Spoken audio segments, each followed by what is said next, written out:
Aujourd'hui, on teste le plus grand des iPhones, les moins chers. Comment ça, c'est pas clair? À une époque pas si lointaine, quand vous vouliez un grand iPhone, vous aviez tout intérêt à avoir un compte en banque bien garni. Le seul modèle qui respectait ce critère, c'était en effet l'iPhone Pro Max, qui était aussi le plus cher de tous les iPhones. Mais désormais, tout a changé. Tout a changé car Apple a lancé l'iPhone 14 Plus, un iPhone 14 Plus qui a tout d'un iPhone 14 Pro Max, à l'exception du prix. Et puis aussi du ProMotion, et du volet photo, et de la puce A16. Oui, car au final, Apple a quand même fait pas mal de concessions, ce qui nous amène à une question cruciale. La firme n'en a-t-elle pas trop fait? Eh bien, on va justement tenter d'y répondre dans cette vidéo. J'en avais déjà parlé dans ma prise en main, mais l'iPhone 14 Plus ne réinvente clairement pas la roue. Et c'est même tout le contraire. Il ressemble en effet en tout point, mais vraiment en tout point, à l'iPhone 14, qui est déjà la copie conforme de l'iPhone 13, qui ressemblait déjà pas mal à l'iPhone 12. Bref, avec cet iPhone, vous serez en terrain connu. La coque en verre répond présente avec une finition brillante à l'arrière. Ce qui veut également dire que le téléphone sera assez salissant en main. Du moins sur les coloris les plus foncés. Sur la version bleue par exemple, les traces de doigts se font très vite oublier. On retrouve aussi ce bon vieux châssis en aluminium brossé. Un châssis qui a deux atouts notables, une finition mate et un poids léger. Et cette notion de poids, elle est hyper importante. Elle permet à l'iPhone 14 Plus de rester assez léger en dépit de ses dimensions généreuses. Il ne dépasse effectivement pas les 203 grammes contre 240 pour l'iPhone 14 Pro Max. Alors je sais ce que vous allez me dire, à 37 grammes près, est-ce que ça vaut vraiment le coup de noter cette différence, ou du moins de la souligner? Eh bien ma réponse est assez simple, oui. Que ce soit en poche ou en main, on sent vraiment la différence, et l'iPhone 14 Plus est incommensurablement plus agréable à utiliser, à manipuler, qu'un iPhone 14 Pro Max, ou même qu'un iPhone 13 Pro Max, qui faisait exactement le même poids, et qui m'a d'ailleurs détourné du format Pro Max. Car franchement, avoir une brique dans la poche tout le temps, au bout d'un moment, c'est un peu saoulant. L'encoche, c'est toujours là, et je crois que c'est finalement ce qui m'a le plus agacé durant ces 2 semaines passées en compagnie du téléphone. Quand on regarde l'iPhone 14 Plus, on ne voit pas l'iPhone 14 Pro ou l'iPhone 14 Pro Max, on voit l'iPhone 13. Et pourtant, ce n'en est pas un. Et puis surtout, l'absence du poinçon veut aussi dire que l'on doit faire l'impasse sur Dynamic Island, qui est une des grandes nouveautés apportées par les nouveaux iPhones, justement. Et je rappelle à tout hasard que seulement 150 € séparent l'iPhone 14 Plus de l'iPhone 14 Pro. À ce prix-là, c'est presque de la spoliation. Quant au reste, eh bien, ça ne vaut même pas la peine d'en parler. Les boutons, la connectique, tout ça, vous connaissez déjà, rien n'a bougé. Et le module photo a bien entendu le même look que celui des générations passées. La certification IP68, comme à chaque fois, répond toujours présente. L'écran de l'iPhone 14 Plus est proprement irréprochable. On est sur une diagonale de 6,7 pouces, avec une dalle OLED qui peut monter à une résolution en 2778 par 1284. Si la dalle reste un petit peu moins bien définie que celle de l'iPhone 14 Pro, elle prend quand même en charge le HDR, le True Tone et l'ensemble de la gamme de couleurs P3. La luminosité atteint les 800 nits en standard et les 1200 nits en pointe. Elle reste donc inférieure à celle des modèles Pro. Maintenant, pour avoir regardé pas mal d'épisodes de mes séries préférées sur l'iPhone 14 Pro et sur l'iPhone 14 Plus, je peux vous dire qu'on ne sent pas vraiment la différence. En tout cas, il n'y a rien de frappant. Dans les deux cas, on prend exactement le même plaisir. Et encore plus dans la mesure où le système son est vraiment très bon. Par contre, il faut bien le reconnaître, le ProMotion, ça manque énormément, que ce soit au niveau des applications, sur les défilements, ou même en jeu. Et cette grosse déception, on la ressent aussi du côté du SoC. Parce qu'Apple a fait des différences. L'A16 reste réservé au modèle Pro.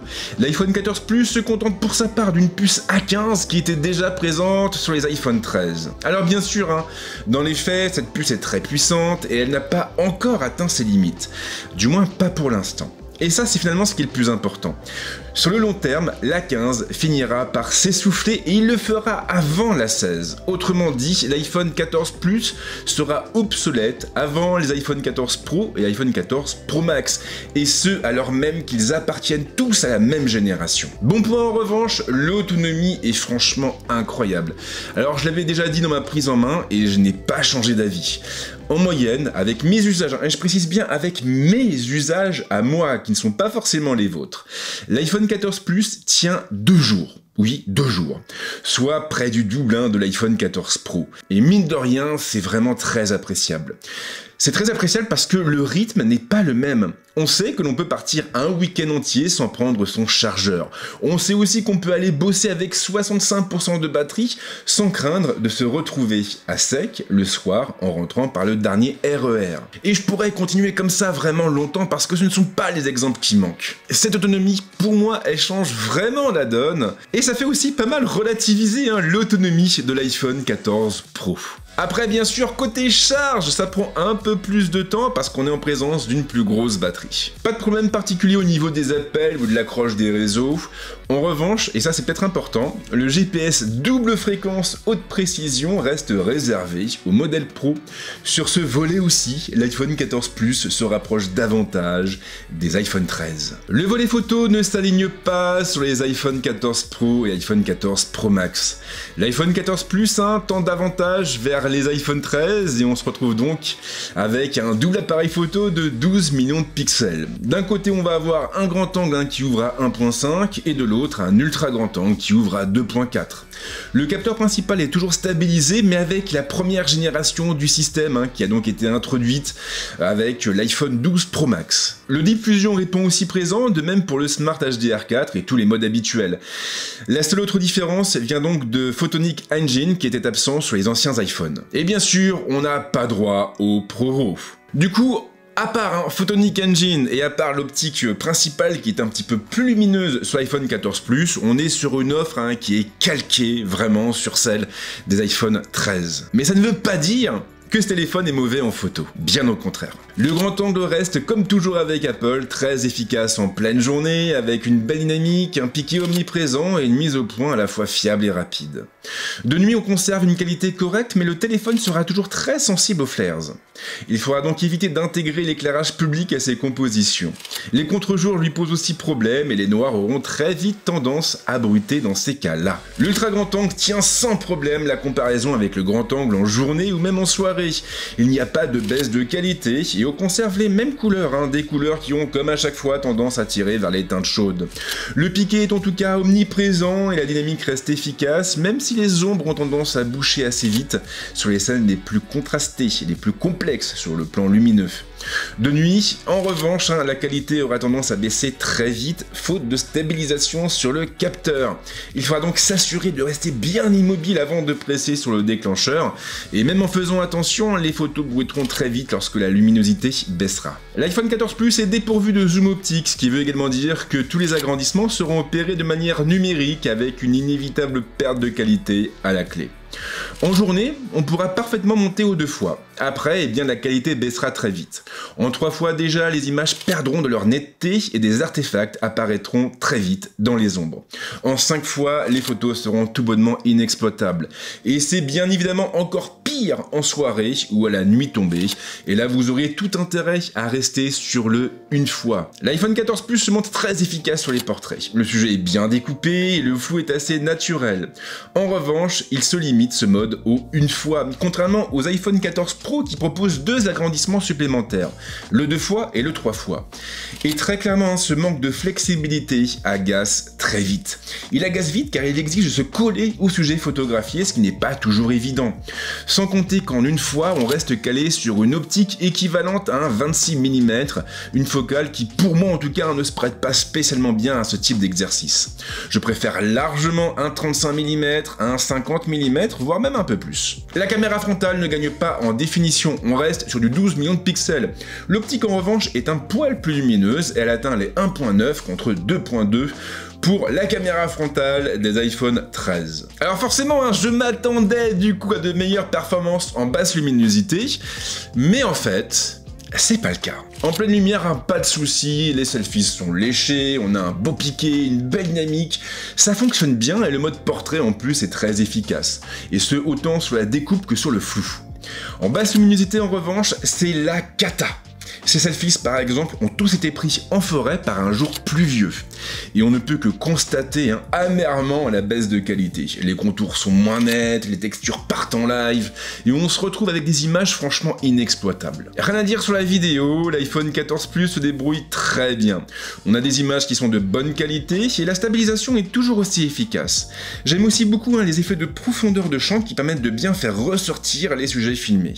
De même, on pourra monter à la 4K avec une cadence de 60 images par seconde, ce qui veut aussi dire que vous pourrez réaliser de beaux ralentis en post-production.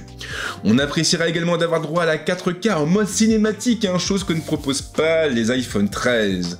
Des iPhone 13 qui embarquent pourtant la même puce. Si je vais résumer l'iPhone 14 Plus en quelques mots, eh bien je dirais que ce n'est pas un téléphone inoubliable. Il est bon, c'est vrai, mais il n'est pas inoubliable. Pour moi, il a clairement 3 atouts. On a l'écran déjà qui est vraiment généreux et qui favorise vraiment les usages de type multimédia ou jeu. On a aussi le poids qui est léger et qui rend l'appareil très confortable en main.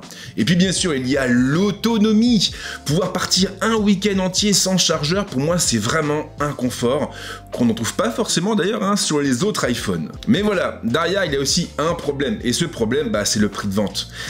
L'iPhone 14 Plus est proposé à partir de 1169 € en version donc 128 Go, et pour une centaine d'euros de plus, vous pouvez avoir l'iPhone 13 Pro Max. Un iPhone 13 Pro Max qui aura un écran ProMotion et qui aura surtout une 3e focale avec un vrai zoom optique. Sans oublier le Pro RAW. Et pour moi, c'est ça finalement le problème aujourd'hui de l'iPhone 14 Plus. C'est un bon téléphone, c'est vrai, et j'ai adoré passer 2 semaines en sa compagnie, vraiment. J'ai adoré l'avoir dans ma poche. Sauf que derrière, clairement, je ne peux pas le garder. Et je ne peux décemment pas le garder parce que ce serait gâcher de l'argent. Quitte à investir 1200 balles dans un téléphone, j'ai envie de vous dire, autant prendre l'un des iPhones de l'année dernière. Et pour moi, c'est vraiment ça qui commence cette année avec Apple. Jusqu'à présent, quand vous vouliez changer de smartphone, vous disiez, bon, est-ce que je prends un iPhone ou un Galaxy S? Est-ce que je prends un iPhone ou un Oppo Find X? Est-ce que je prends un iPhone ou un, je sais pas, par exemple, un Pixel? Eh bien non, cette année, quand vous allez vouloir changer de smartphone, vous allez vous dire, bon est-ce que je prends un iPhone 14 ou un iPhone 13? Et ça franchement, c'est pas bon d'un point de vue stratégique. C'est pas bon parce qu'on en vient finalement à des produits qui sont issus du même constructeur mais qui se concurrencent. Et aujourd'hui, pour moi, il n'y a aucun intérêt, mais vraiment aucun intérêt à acheter un iPhone 14 ou un iPhone 14 Plus. Et ça, franchement, pour moi, ça fait vraiment tâche. En tout cas, merci de m'avoir suivi jusque-là, et comme d'habitude, si cette vidéo vous a plu, eh bien c'est pas compliqué, lâchez un petit like, lâchez un petit partage, commentez-la, et puis bien sûr, si vous aimez mon travail, abonnez-vous. Mais si vous le faites, comme toujours, je vous le rappelle, pensez vraiment à activer la petite cloche parce que sinon, vous ne serez jamais tenu au courant des nouvelles vidéos. Et bien sûr, en ce qui me concerne, je vous souhaite de passer une bonne semaine ou un bon week-end suivant le moment où vous verrez cette vidéo. Et on se retrouve très vite avec d'autres contenus. Ciao!